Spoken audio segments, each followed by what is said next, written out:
Hi, everyone. My name is Priyanka Nanayakkara, and I'm a PhD candidate at Northwestern University in computer science and communication. Today, I want to set up a discussion with you all on the terms that we use to refer to users in privacy discussions. So this question emerged from my own research in making differential privacy usable. So I'm going to start with differential privacy, but I hope that in the discussion we can think beyond DP more broadly. Okay, so as many of you are very familiar with, differential privacy is an approach to privacy-preserving data analysis. In order to use DP, we have to set a privacy loss budget parameter epsilon. And larger values of epsilon imply weaker privacy protections, but better expected accuracy. So importantly, setting epsilon is a very hard task, and there's no well-agreed upon formal guidance for doing so. All right, so now I want to walk through a couple of users in this differential privacy ecosystem, so people who come into contact with DP in some way. And as I'm going through and describing each of these users, I want you to start thinking about how you would refer to them, like what's the name you might use. And for context, these are all different user types that my collaborators and I have built tools for. Okay, so first we have a user type A. So this user is interested in publishing a set of predefined statistics about a sensitive database. They have full access to the database so they can see raw data values. And they're also deciding, like, how do I set that overall privacy loss budget in a way that's respectful to privacy and that's good for accuracy.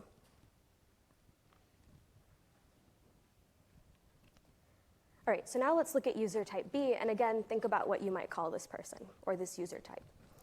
So their goal is to conduct an exploratory analysis of the data, so they don't know the queries in advance like user type A. They're going to iterate and refine these queries as they continue analyzing the data. So importantly, they have access to the database, but only via a differentially private mechanism, so they never see the raw data values. And they're given a total privacy loss budget to spend throughout their analysis. And so perhaps user type A is in charge of deciding how much privacy loss budget to give user type B to go ahead and use. All right, and third, we have user type C. So this user is very different from A and B. Their goal is to decide whether to share their own personal data. And so in that sense, they're the source of data for user types A and B. So we can imagine this person maybe as they're deciding whether to participate in a survey that's asking really personal, sensitive questions, and they're told, but like your data will be protected under DP with a particular epsilon. So that now they're trying to figure out, is this epsilon strong enough for me? Like, do I feel comfortable enough to share my data in this setting? Okay, so one way that we could name all of these user types is just stick with the name user. And we can try to even get a little bit more specific here. So we might ask, like, well, what are they a user of? So for user types A and B, we might say, okay, well, they're users of differential privacy. Maybe we might say they're users of tools for differential privacy. And for user type C, it gets a little trickier. It's less clear if they're a user themselves of differential privacy, but we might say that they're a user of platforms where differential privacy is applied. But the problem here is that these terms are really ambiguous. And we just saw that these users all have a very distinct set of needs and challenges and responsibilities. And this is particularly a problem when we're talking about privacy. Why? Because privacy is inherently people-oriented. So it's about people's information and the appropriateness of information flows between people. Moreover, the user types I mentioned represent only a very small sample of all the people and organizations and actors who exist in this very rich data ecosystem that we all live in. And so the term users really collapses these important differences between these user groups. So my proposal to this group is that more specificity in our terminology for users will help us design better pets. And the reasoning being that precise language helps us, one, more efficiently identify common problems amongst ourselves, and two, more effectively communicate with the public and solicit feedback, thereby strengthening these feedback loops that we heard about in the keynote this morning. And second, clarity around users' challenges leads to pets that actually address actual needs. If we're able to reflect on these terms and what they imply, we might be able to get more concrete about the needs that we're building for. This last point is also related to proposals that we've seen in the past for more diverse conceptualizations of the user. And so in particular, Marwick and Boyd write the following: by advocating for projects that discuss more diverse conceptualizations of the user or the subject, we can envision a future for privacy scholarship that incorporates a wider set of harms and needs and encompasses the concerns of a larger base of citizens. Okay, so where do we go from here if we do want to get more specific? So I thought a lot about this, and I came up with 3 properties that I think that terms for users should satisfy. And the way I did this was I thought about, like, what are some variables that will explain most of or a lot of the variation between these user groups? And before I show you what they are, I want to say that, like, this is something I would love to hear your critique and feedback on in the discussion section, because this is very much like in iteration. So I think this is something that we should decide as a community. All right, so here are the 3 properties that I'm putting forth. 1, I think it's important that we make clear the entity's relationship to data, since after all, privacy is about these information flows and data flows. 2, I think we have an opportunity to expose power dynamics where possible. So an example here is, like, when you're thinking about somebody who is deciding whether to share their data, they have a choice there. There's like a level of agency there. That's perhaps not the case with someone whose data is being harvested, and they have no choice in the matter. Maybe they don't even know that it's happening. And third, we should specify the unit of the entity. So are we talking about an individual? Are we talking about a group of people? Are we talking about a larger organization? And all of these different sort of entities are going to have different needs. Okay, so now let's try to go back to users type A, B, and C and see if we can give them more descriptive names. So what I want to do is fill in this table, starting with user type A. And so recall that this is the user who had full access to the database, and they were trying to publish a set of statistics about that database. So one proposal is that we call them a data curator. This makes clear their relationship to data. They're curating it in some way. They're deciding what gets published. Second, it implies control over publication, and it implies sort of access to raw data. And a lot of these points are going to be debatable, so please keep that in mind so that we can talk about it more in the discussion. And last, my initial reaction is that this refers to an individual, but when I reflect on this more, I could also see how someone might think that this refers to an organization. So that's also another point of discussion. Okay, let's look at user type B now. So recall that B was someone who was doing an exploratory analysis of the data, and they could only access the database via a differentially private mechanism under a certain privacy budget. So I propose that we can call this user type a data analyst. And in this way, we make very clear that their relationship to data is they're analyzing it. This term also implies some level of access to the data, but not necessarily the same full access as the data curator. And last, the unit is pretty clear. This is referring to an individual. Okay, so for user type C, I wanted to ask the audience to sort of think about what they might name this user. And so I'll give you like maybe 15 or 20 seconds to think about it, and then hopefully we'll have some audience responses before we move on.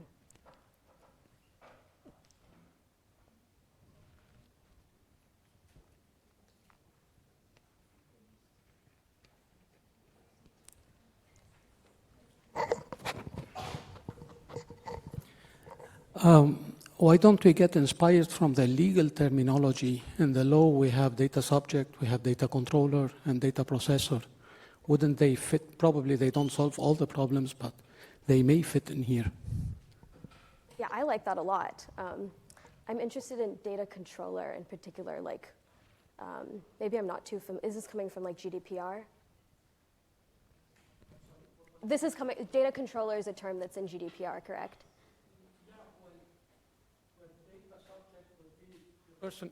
The data subject would be the person contributing with his data. Data controller would be the top one. I see. Okay. And the person analyzing the data would be the data processor. Interesting. Okay, cool. Thank you. What about affected people? Because I think sometimes data of different people is going to affect groups or individuals, right? It's not just about people who are giving their data and themselves being affected by them, but also much broadly. And that could, of course, be more broader than an individual, so it could be a group or a societal level. Right, and I love that too, because it gets at this issue of like group privacy too. Okay, cool. Yeah, let's do one more. Sorry, this might get to something you're getting to in a minute, but it's at the forefront of my mind. So to me, these don't seem like very discrete categories necessarily. Like I can very much imagine that the type A and B are the same person. So I wonder if when we still kind of aim to categorize them like this, we lose some of that like nuance and like, for lack of a better word, intersectionality. I would love to hear your thoughts on that. Yes. So yeah, the way I'm thinking about these terms are that a single person or organization can hold multiple terms. But the idea is just that if we get concrete about each of the roles, then we just have like a more specific understanding of it, and someone can hold 2 at the same time or 3. But it would be interesting to think about like what's a term that would accommodate like 2 sets of roles. Okay, I think we should move on. I think those were all really great ideas. These are some that I came up with. So like data subject, data contributor, data producer, and actually data producer is coming from Lee et al.'s The Dimensions of Data Labor. But let's like break these down a little bit. So relationships to data, when I say data subject, like their relationship is they're the subject of the data. The data is about them, but I don't necessarily know if they actually contributed it or not. Whereas if we look at data contributor, like I feel like their relationship to the data is that they made a choice there to give it over. They were contributing it. And last, with data producer, this is sort of emphasizing the labor aspects of data generation and this idea of production. And this goes like hand in hand with the power dynamics that I sort of was trying to get at with the relationship with data as well. So we're thinking about like choice. Did someone decide whether to share their data or not? So on and so forth. And last, all of these seem to refer to an individual, except for data contributor, actually. I could see that as being like an organization. Okay, so basically I wanted to put this exercise together to show that even though we might not have precise answers for all of these, the act of doing this is also just useful. It helps us think about these assumptions that we're making and get clearer about like our vision.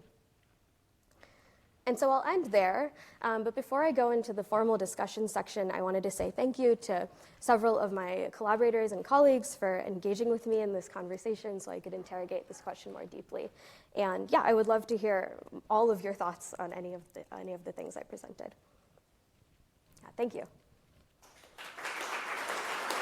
I don't think I have like super deep thoughts on this, to be honest. I feel like other people have said far more intelligent things about this, so I kind of leave it to them. I don't know. I think I'm not as against the term user right off the bat, but I'm sure I could be convinced otherwise. I kind of see what you're saying of like there is that top-down nature, but sometimes it is the reality that like I'm using my computer right now. Like I'm a user of it. So I don't know. I think it's like it's a hard question. Thank you. Any other clarifying question? Yes.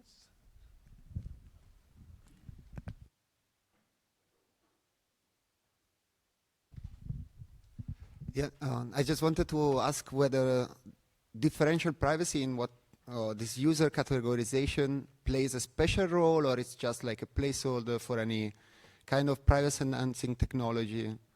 So what's the role of DP in all of this? Are we really talking about a differential privacy system, or it could be anything? So I mean, I was grounding all my examples in differential privacy because like I build tools in that space. But I think that the general themes behind each of these user groups is probably more broadly applicable because it's really about like data and how people are engaging with data. Yeah, but it has to also be said that differential privacy makes a promise to the data donor that it's different in the sense it's very special. It talks to you, no? If you understand it, you know what will happen if you contribute the data or not, but not with other techniques. So that's why I thought it was a special. I see. I mean, I think, well, you could also say, like, I don't know, if you told someone, we will not share your, like with studies that we run, we say, like, we'll delete your data after a year. Okay. Like, that's sort of an example there, that it's not a differential privacy thing, but it still applies. Okay, perfect. Thank you. I think that leads pretty well into your first discussion question, right? Yeah, okay, this would be great. So yeah, like I said, I wanted to move beyond differential privacy. And so if you all could think about like the pet that you most work on, and I'm wondering if you encounter many types of users and what language your subfield or you personally tend to use for them.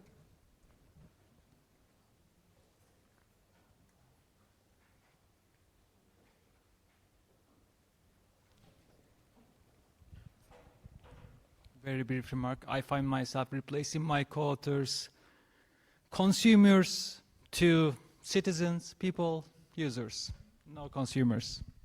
Is there a specific reason behind that?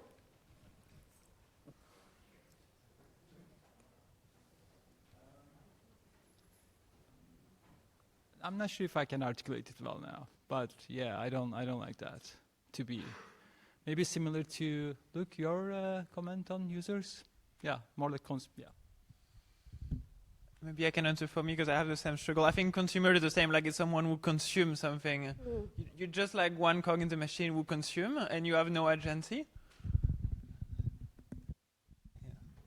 So I tend to write law review papers at the intersection of privacy and law. And so there is the system, and there is the company, and there is the user, who is sometimes, unfortunately I have to say consumer because I can't say user, but I really dislike using the word consumer. What they're consuming is services. They're not consuming data, they're consuming services. And so I go back and forth between user and consumer. And because I'm writing for the US, I don't use the word subject. I see. Can you actually say more about that? Like, why do you avoid that word in the US context? It's a very GDPR word. And because law in the United States about privacy is so very different from European law about privacy, it just makes sense from the beginning of a paper to say, this is focused on US law, some of it may apply elsewhere. And then to have 3 different words for the same object is just too much. So I'm not sure where to begin because I've got a lot of thoughts on this. So one, I don't think you addressed this, but I try to avoid using users because it's depersonalizing. So I try to use something more specific, but even more specific than you. But if I need to be more generic, so I work in systems engineering aspects, I talk about first-party consumers, and they may not be consumers that we normally think about, but whoever is consuming a service, first-party providers, so the people who are actually providing it, other parties who may be actively involved in it, and then bystanders, so people who are just kind of swept up. They're not, but they have no purpose in that. If I'm talking kind of generically about what was mentioned here, I talk about at-risk individuals. But again, I tend to be more like use case specific. Like, are we talking about shoppers or online shoppers or, emailers or, something that's very descriptive of what the person is doing and trying not to be generic. Because the more informative your term is, the better it is for whatever you're trying to analyze, in my opinion. Make this distinction between data contributors and data subjects, and the difference there is the agency. So do I have control over whether my data is collected and used or not? And yeah, I think this is might even be like another column to add to the table. And so when I want to emphasize this agency aspect, then what I've used in the past is participants and non-participants in a data collection, because you might use DP also as an incentive, for example, for users to, or for individuals to give you data. Yeah, and I think in some contexts it might make sense to make this agency explicit and also have a term for those individuals who do not contribute data. Oh, for those who don't contribute data. That's interesting. And so you're saying like there's value in sort of separating out this agency idea from the power dynamics. Yeah, exactly. And I mean, this is also important for downstream tasks then, because you might introduce some bias by giving people agency whether they want to donate their data or not, because those who donate their data and might be less concerned about privacy might also differ in other ways from the rest of the population.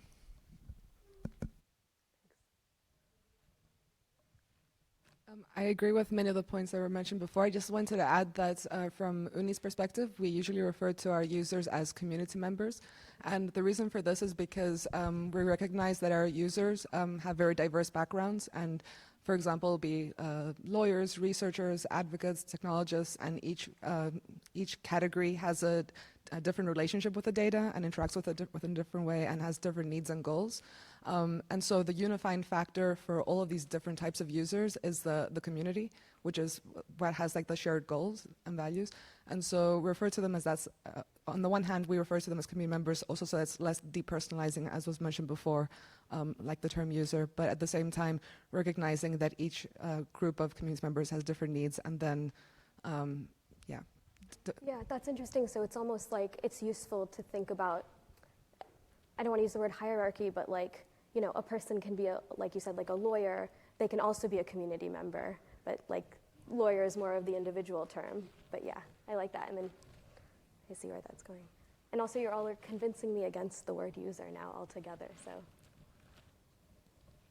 So I just want to echo what Valentin basically just said, that there's, to me also there's a distinction between a consumer and a data subject, because I can be a consumer by using some kind of application, but without being a data subject because there is no data about me. But as soon as there is some data about me because I'm using the app, then I'm becoming a data subject. So that's why I'm trying to, that's how I try to distinguish between those two terms. Data consumer versus data subject. Yes, or not just consumer versus data subject. Because I can be a consumer or something without the intent or without like at least the hope of me there being data about me. Yeah, I see. Yeah. I think, I don't know how we are doing on time, maybe like a couple of minutes. But if you all want to think about the other questions too, that's also very welcome. 2 more questions and then we'll wrap it up if they're pretty quick. Yeah. So there is this, I don't know all the details, but there is this law that are trying to pass it in Switzerland. I think it already passed in Geneva, where, again, I don't know the exact legal terms, but the main argument is they're trying to pass like privacy as seeing it as part of like physical integrity of the person. Just like we, as a society, we agree we don't go and touch people's bodies and hairs and whatever without consent. This is the same argument that they're making about data. It's because it's my data, therefore it's the same kind of argument, you don't do data. And I kind of like it. I do think it's kind of like the right, instead of like, oh, it's actually just like a commodity where we can sell it, or like, oh, it's like a public good where you can do. But I still feel like there is few things that they are, at least how I think about it, I think there's like something missing, that it's more like, very individualistic, because yeah, okay, sure, if we agree that you don't do this with my data as an individual, but I think we can all know that there are a lot of inferences as like a community or a collective. Like,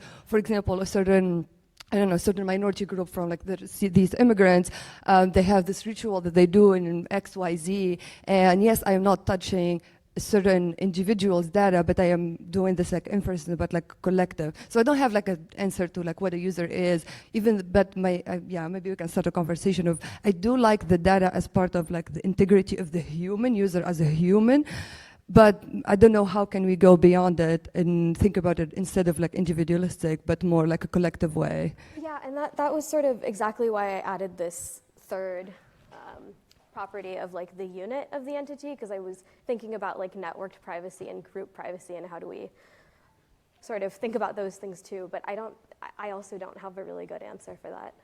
Okay, one more quick question and then we're gonna go get ice cream. Okay, I'm so sorry. I just have a complementary like note, because I'm coming from the forensic science aspect, and we actively use users as a stand-in for people, because when we analyze, for example, a computer, we don't know the physical person who is like using the computer. So we actively try to use the language user to make the interaction between the physical person who might have to carry the same name as the user and the user account very obvious.